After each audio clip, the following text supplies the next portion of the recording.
I'm Morgan, 32. Last week, I got a call from my mother. She told me I had 48 hours to get my things out because the house my grandmother left me now belonged to my sister. I never saw it coming. If you were in my shoes at 32, what would your first move be? I honestly wish I'd had a clearer answer in that moment. Let me know in the comments. The phone rang on a Friday afternoon just as I was shutting down my computer in my Minneapolis apartment. The city buzzed outside, spring wind rattling the windows, leftover snow melting in the gutters, but the room felt oddly still. I glanced at the caller ID, Mom. My thumb hovered, not ready, but I answered. Morgan, we need to talk, my mother said. Her tone clipped, more business than family. There was no preamble. No small talk, no housework, nothing about my week at the law office. Instead, she launched straight into it. She and Dad had decided that Courtney and Sierra would move into the Street Paul house. My house. The house that, as everyone in our family knew, my grandmother Marjorie had left to me in her will. Mom didn't pause for questions. She laid out the plan as if I had no say. You have 48 hours to clear your things, she said. Courtney and Sierra need stability after everything they've been through. It's only fair. We expect you out by Sunday night. My father's voice cut in behind her, firmer with a finality that made me flinch. We're not going to argue this, Morgan. It's the best for everyone. I could feel my pulse in my throat. I tried to swallow. For a moment, I actually wondered if they'd dialed the wrong daughter. But no, this was always the way. This is my home, I managed. My voice sounded thin, like it belonged to someone much younger. You don't even live there full-time, Mom replied, her voice so matter of fact it stung. Courtney needs the support. You're working, you can get another place. The conversation spun around those same phrases: family needs, be reasonable, help your sister, don't be difficult. Each word landed heavier than the last. I kept thinking about Grandma Marjorie, her handwritten letter, the key she'd pressed into my palm at her bedside 3 years ago, her voice promising. This house has sheltered 4 generations. It's yours to protect now. I'd kept the house up, paid the taxes, $13,200 a year every year, not to mention the repairs. I made sure her rose bushes bloomed each spring. I painted the shutters every fall. The mortgage had been paid off since before I was born, but the sense of duty was never light. In that moment, I couldn't even muster anger, just numbness, confusion, and a deep ache that settled in my chest. The unfairness wasn't new. But hearing it spoken aloud in numbers and deadlines felt like a slap. I was being told again that my place was wherever they said it should be. The call ended with a click. I sat on the edge of my bed, staring at my hands. A whole wave of memories crashed over me: summer nights on the porch, with grandma, laughter in the kitchen, the comfort of knowing I had a home no matter what. Now that safety net was being pulled out from under me by the very people who should have wanted to keep it safe. I got up, restless, pacing the room. I pulled out my file folder: deed, will, tax receipts, old letters. The proof was there. My name in Marjorie's careful handwriting on every document. But was it enough against a family that had always found a way to write me out of the story? That night, I didn't sleep. Instead, I spread out every legal paper I owned across my small kitchen table, determined to find a way to protect what mattered most, not just the house, but the part of myself I'd built inside its walls. They had no idea who they were dealing with. And for the first time in a long time, I realized I didn't either. April 2024. Street Paul's first real taste of spring was finally coaxing the lilacs into bloom, their purple buds clustered against the peeling fence beside my grandmother's old Victorian. I spent the day before the call pruning them, thinking about what to replant along the south wall. In that moment, I had no idea the roots I'd been tending would soon be the only ones left. I remember every inch of that house: how the kitchen windows steamed up on winter mornings, how the sunlight spilled across the living room floor.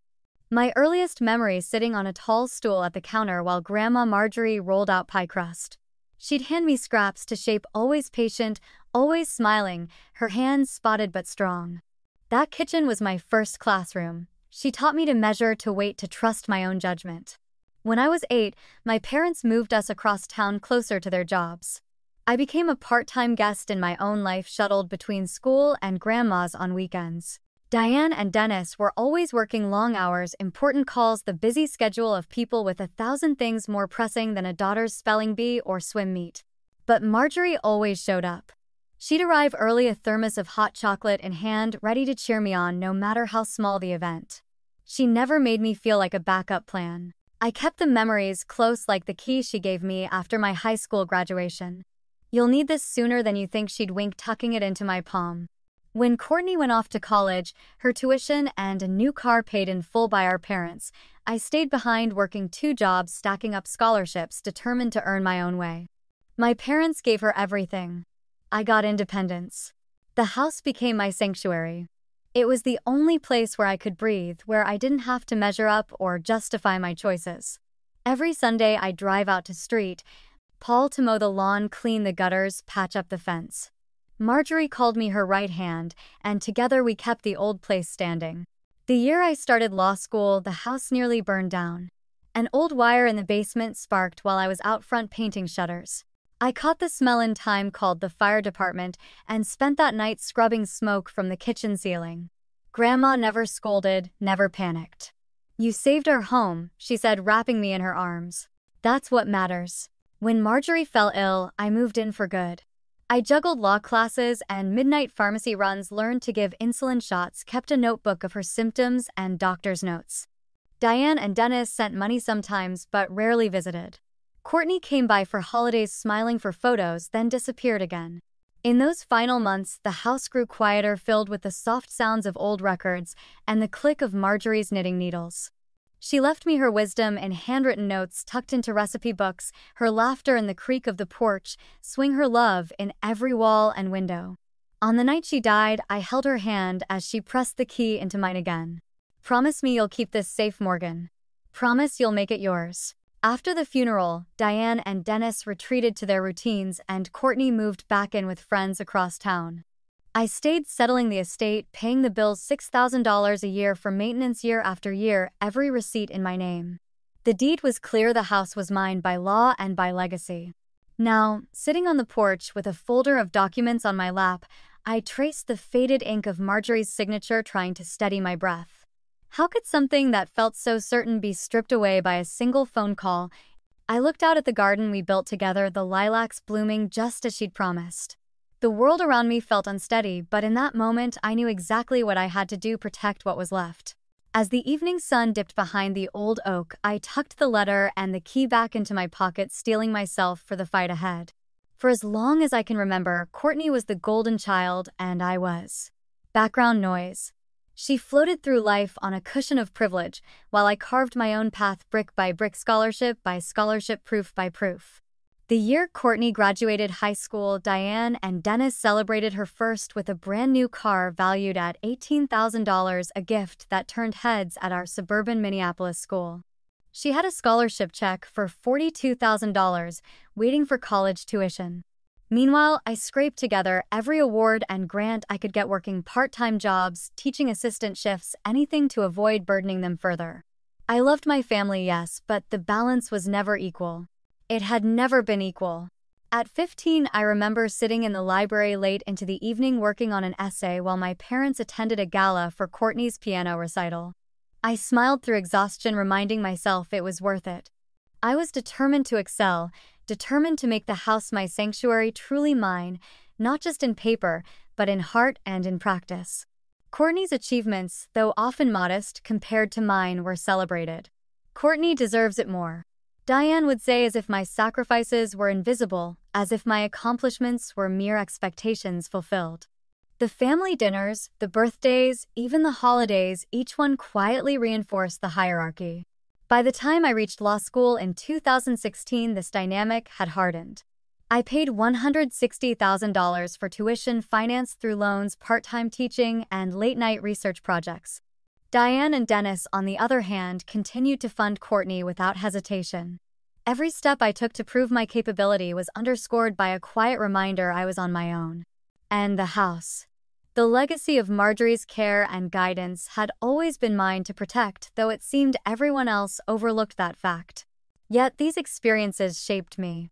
I learned patience, resilience, and strategy. I learned that my value did not need constant validation from Diane and Dennis.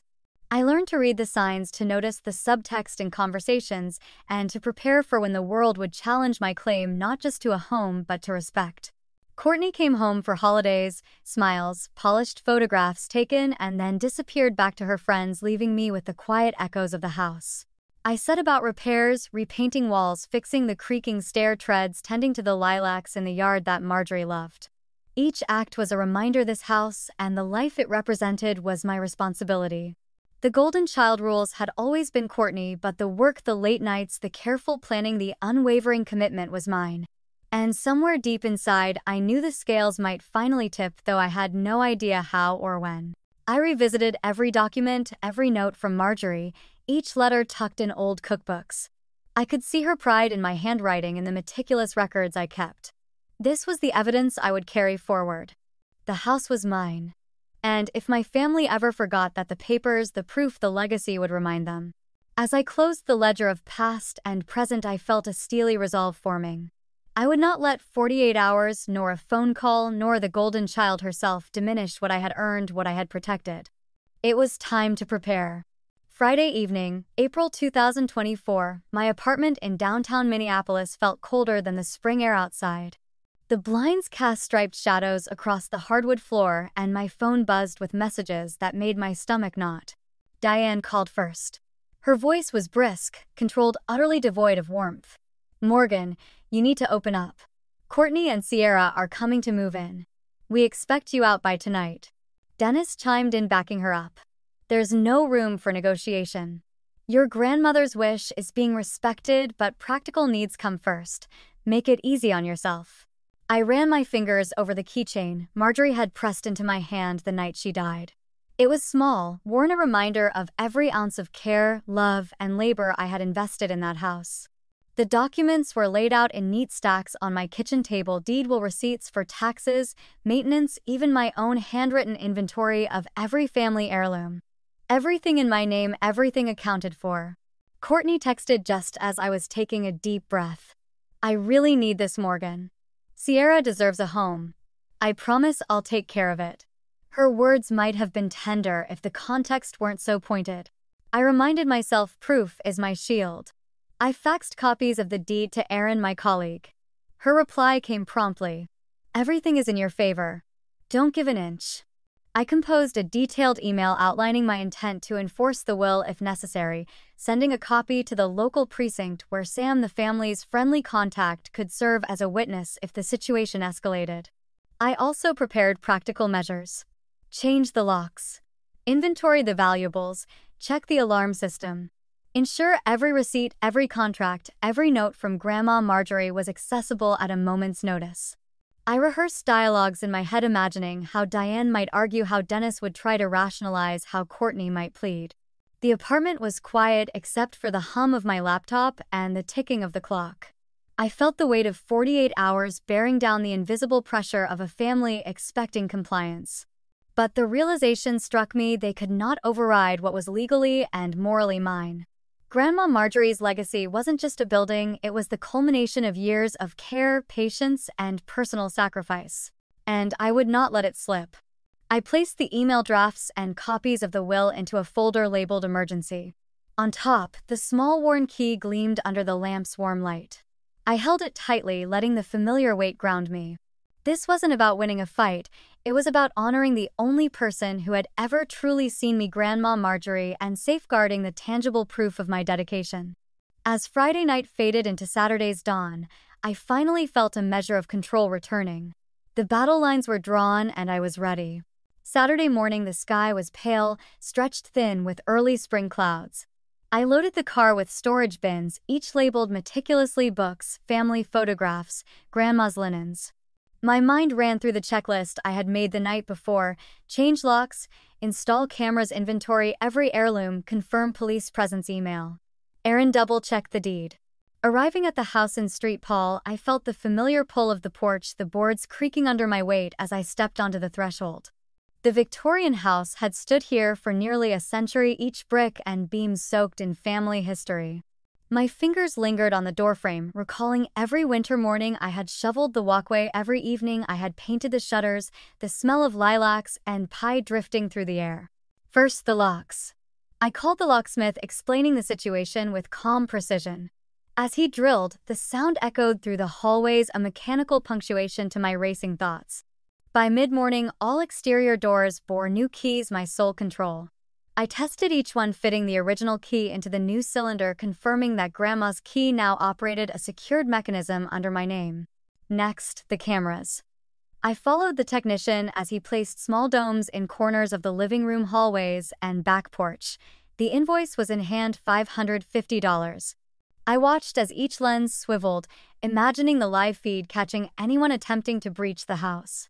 It was a simple, practical step, yet a psychological reassurance that no one could just walk in. Inventory came after. I moved through the rooms, cataloging photos, letters, and small mementos Grandma had left me.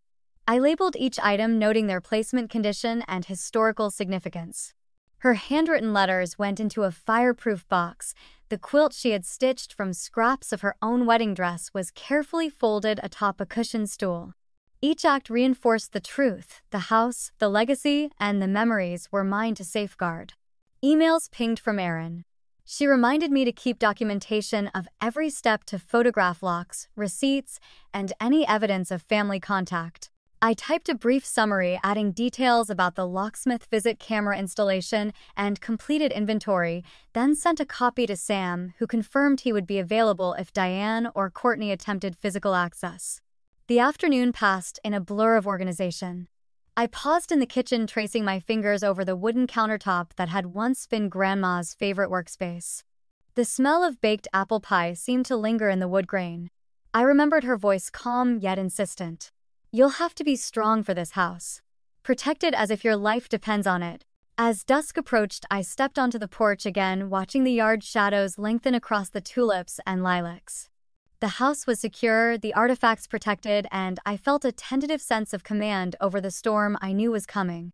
48 hours still loomed large, but for the first time I felt prepared. I would meet the challenge not with fear, but with meticulous strategy and steadfast resolve. I leaned against the door frame, key in hand, listening to the wind stir the leaves. The world outside was quiet, but inside, a battle plan had crystallized.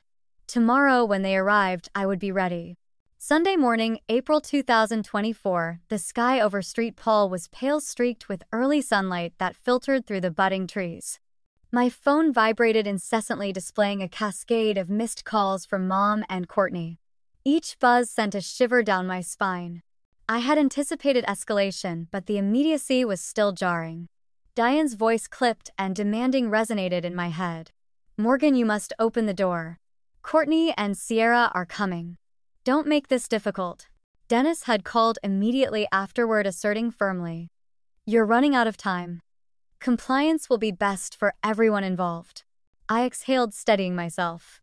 The house awaited, perched like a sentinel at the end of the quiet street, its Victorian facade softened by morning light. The garden, a riot of spring flowers Marjorie had loved, stretched across the front lawn, the lilacs swaying gently in the breeze. The porch creaked under my weight as I stepped forward, the familiar sound grounding me. Inside, I had prepared meticulously. The locks, changed yesterday, were tested twice. Cameras installed in key corners streamed live footage to my phone, their lenses gleaming like watchful eyes. The inventory of Grandma's letters, quilts, photographs, and heirlooms was neatly bound in folders, each page annotated, each item accounted for. I drafted one last letter to Diane and Dennis, summarizing the legal basis for my ownership, quoting the will, and stating that any attempt to enter the house without my consent would be considered trespassing. The document was professional, measured, and intentionally devoid of anger. I copied Sam, who confirmed over the phone that he would be present at 11:30 to witness any interaction, ensuring procedural clarity. Courtney's messages came next. "I'm coming at noon. Sierra deserves a home," she typed, her words a mixture of innocence and assertion. I paused, letting the message sink in. It wasn't just a house, they were testing me, the boundaries I had drawn. My fingers hovered over the phone before replying. I didn't concede. Instead, I reviewed the deed one more time, running my eyes over Marjorie's careful script, the signatures, the notarizations. Every ounce of proof lay before me, tangible and irrefutable. The morning stretched into late hours. I moved through the house, methodically checking the cameras, reconfirming the locks, arranging folders, and reviewing emergency protocols. Aaron chimed in via email reiterating document everything. Every call, every visit, every email. I nodded knowing that the law was on my side, but preparation was the difference between anxiety and authority. As noon approached, a quiet tension settled over the street. I looked out the front window, the driveway empty but for the lingering morning mist. This was the line in the sand. Behind me the house hummed with life and memory, the echoes of Marjorie's laughter, the scent of baked apples lingering faintly in the air. The creak of the staircase polished by my hands. I reminded myself I wasn't acting out of spite or revenge. This was about honoring Grandma Marjorie, preserving the years of care she had invested and asserting the rights that were indisputable. The golden child dynamic would not dictate the outcome. My planning, my diligence, and my courage would. I checked my phone one final time. Sam confirmed his arrival. Aaron sent a last text of encouragement, "You've got this. Everything is documented and ready." Taking a deep breath, I opened the front door to feel the wind carrying with it the scent of lilacs and the weight of the upcoming confrontation. In that quiet suburban street, I knew that what was about to unfold would test everything I had prepared for, and yet, for the first time, I felt a sense of calm, a rare clarity in the midst of chaos. The line had been drawn. The stage was set. The house was ready, and so was I. I watched through the security app as their SUV pulled into the driveway, everyone's faces set like stone. Diane's expression was tight tense. Dennis sat upright rigid as though posture could enforce logic. Courtney clutched Sierra's hand, her lips pressed together, soft eyes betraying the composure she tried to maintain. Inside, I moved with deliberate calm, checking each camera angle again. The locks had been tested twice, the inventory laid out for reference. The emails from Aaron confirmed every contingency. Sam was en route as scheduled, his presence both procedural and psychological. The first knock came precisely at 11:45. I opened the door just enough to speak through the frame. Diane's voice was sharp. "Morgan, open this door. We're family and this is unreasonable." "I understand your position," I said, keeping my voice steady, "but the house legally belongs to me. Any entry without my consent will be considered trespassing." Dennis stepped forward, attempting to push the narrative. "Your grandmother left this to you, yes, but there are practical needs. Courtney and Sierra." "I'm aware," I interrupted gently, "and I have considered that. The documentation, including the deed and Marjorie's, will confirm my ownership. You may contact your lawyer if you have questions, but entering without permission is not an option." Courtney's face fell, eyes flicking to Sierra, then back to me. I wanted her to have stability. She deserves a place." Her voice quavered slightly, the innocence of a mother fighting for her child clashing with the reality of the law. Minutes stretched into tension-filled silence, punctuated only by the sound of suburban birds and the faint hum of the camera monitors. Sam arrived on schedule, his uniform, crisp demeanor professional. He requested identification and confirmation of the documentation I had provided. He read the emails from Aaron, the inventory list, the deed, and finally the written warning. "Everything appears to be in order," Sam said, turning to Diane and Dennis. "Any attempt to enter now would be considered trespassing under Minnesota law." The tension broke incrementally. Diane's lips pressed in a thin line. Dennis shifted uneasily, and Courtney sank back, holding Sierra closer. The legal weight, the documentation, and the physical preparations converged, leaving them no leverage. They were forced to step back. I stayed calm, my heart steady, despite the adrenaline rushing beneath the surface. This was the culmination of years of unnoticed work, quiet sacrifice, and meticulous preparation. I wasn't here to punish them. I was here to enforce what was rightfully mine. The SUV reversed slowly, Diane muttering under her breath. Dennis silent, Courtney glancing at me with the soft resignation of someone realizing a line had been drawn. Sierra leaned her head on her mother's shoulder, unaware of the undercurrents swirling around her. I closed the door, locking it carefully, testing it once more. The house was secure, the legacy intact, and for the first time the tension that had been building for decades began to dissipate. Every photograph, every quilt, every letter from Marjorie remained exactly where it belonged. I leaned against the door, exhaling slowly, letting the realization settle in. The confrontation was over. Quiet justice had been achieved not through retaliation, but through preparation, knowledge, and resolve. My family had come, they had seen, and they had no recourse. For a brief moment, I allowed myself to feel pride. Pride not in defeating them, but in honoring the trust of my grandmother and my own efforts. The house was mine, yes, but more importantly, I had reaffirmed the boundaries that protected me. As I walked through the rooms touching familiar surfaces, the polished banister, the rug in the hall, the kitchen counter, I sensed the weight of history and effort, and a quiet calm enveloped me. The Golden Child rules had been challenged, and for once fairness and diligence had prevailed. The stage was cleared, the storm passed, and the house, the memories and the legacy it held were secure under my stewardship. I could finally breathe knowing that tomorrow the house would still stand, and so would I. That night, April 2024, I finally settled into Grandma Marjorie's old room, the one I had slept in as a child, when weekends at her house were my only refuge. The window was open and a gentle breeze carried the scent of lilacs into the room, wrapping around me like a soft, reassuring blanket. The house had been quiet all evening, a stillness that was both a relief and a reminder of the battles just fought. I walked slowly through the rooms, touching surfaces I had cared for over the years. The polished banister, the rug in the hallway, the kitchen counter worn smooth from decades of hands, my own included. Each artifact, each letter from Marjorie, every quilt and photograph seemed to hum with history and approval, as though acknowledging my perseverance. A notification from Aaron pinged my phone. "Well done, Morgan. Everything is documented, secure, and properly handled." I allowed myself a small smile, appreciating not just the professional acknowledgement but the human recognition that I had done what I had set out to achieve. Diane's final text arrived in the evening, terse but acknowledging the reality. "We need time, don't expect things to be the same." I read it carefully, feeling neither anger nor triumph, only the quiet assurance that my boundaries had been enforced. Courtney had not replied, and Sierra was asleep upstairs, oblivious to the adult tensions that had played out around her.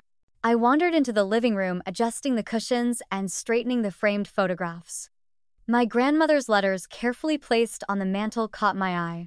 One in particular, written in her careful looping script, read, "This house has sheltered generations.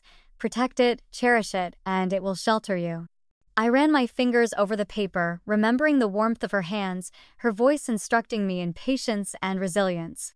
As I stepped onto the porch, the night air was cool, carrying the soft murmur of suburban life, distant dogs barking, the faint roar of a passing car on the street, the rustle of leaves.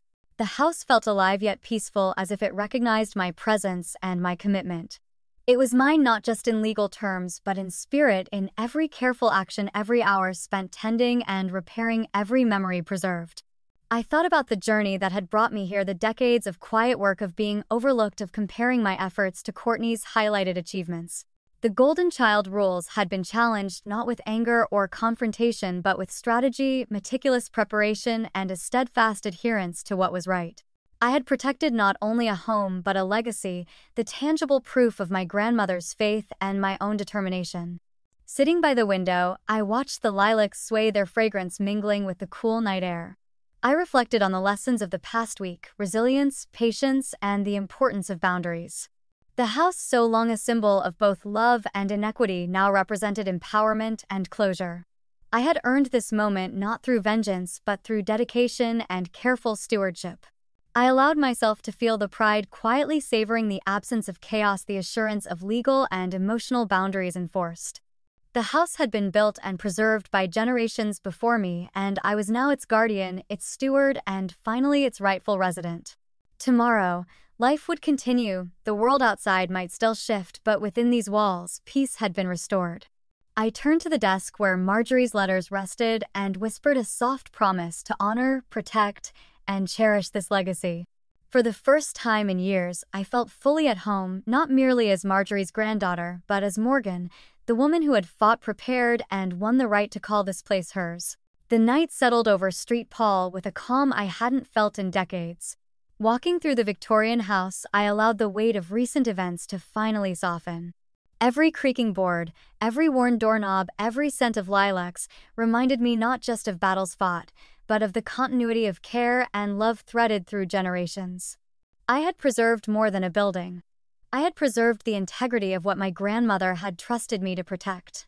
In the stillness, I reflected on what the past week, the past decade had taught me.